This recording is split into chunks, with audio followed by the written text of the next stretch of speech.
Hey, what's up, 21st Century Church? This is Dele, and I'm the directional pastor of 21st Century Church, and I'm bringing a devotional to you this week. So I got a story. I remember when our little precious daughter, for some of you guys, you know her name is Cadence. When she was little, we were thinking about what kind of car we would get because we thought we have to have her in a safe car.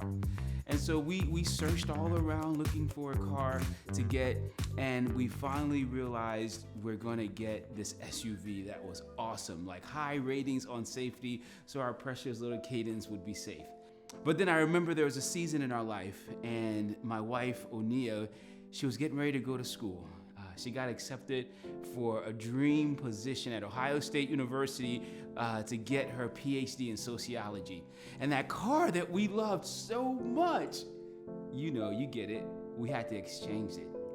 Because that car couldn't make it for the next season of her life. You see, Ohio State University was about an hour and a half away, and my wife needed to drive a long way. So we knew we needed to make an exchange. And so after searching for a long time, we finally found the car that 𝐿 needed, and it was a hybrid car, which was a little bit different than her souped up SUV that she had.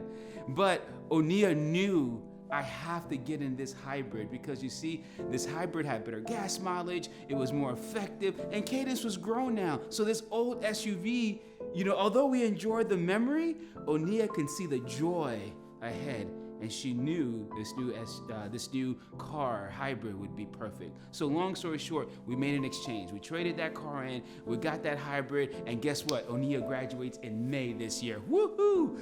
So why did I tell that story? I told that story because of this. There's a truth in the kingdom of God that I want to give you in this week's devotion. Are you ready? This is worth its weight in gold.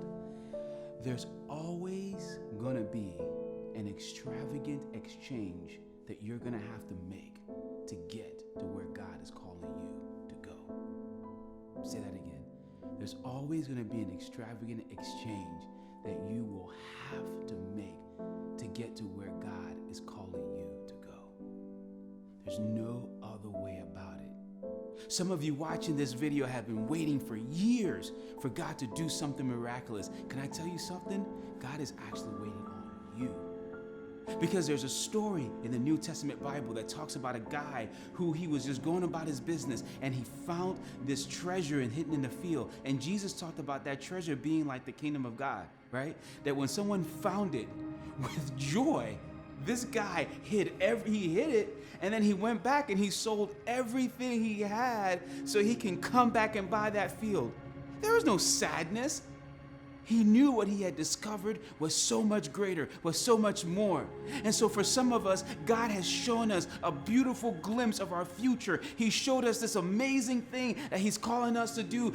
But the cost or the exchange is the old thing. You see, just like 𝐿 had to exchange that SUV that had its purpose. And the reason she was able to let go of that SUV with such sadness because she had a glimpse of her future and she knew her future was so much brighter, and it was with joy. And so what I want to encourage you with in this week's devotional, I want to encourage you to do something that's going to be challenging. What's God calling you to make an extravagant exchange in your past and let go of, so you can make room for what you already know you see, for what you already know you're supposed to be doing. So what we want you to do this week is take some time. What's that thing that God is letting you or leading you to make that extravagant exchange for? The thing that man, it's got you to where you've been, but this system or this model or this car or whatever it might be in your situation, you gotta let it go. Make that exchange for the new thing. So DM us, message us, let us know how God is leading you to let go of some things so you can make an extravagant exchange for the kingdom of God and for the awesome things that God is already showing you. You know he is because he's always moving. So God bless you. Have a great week. And we're excited to see the great things God is going to do.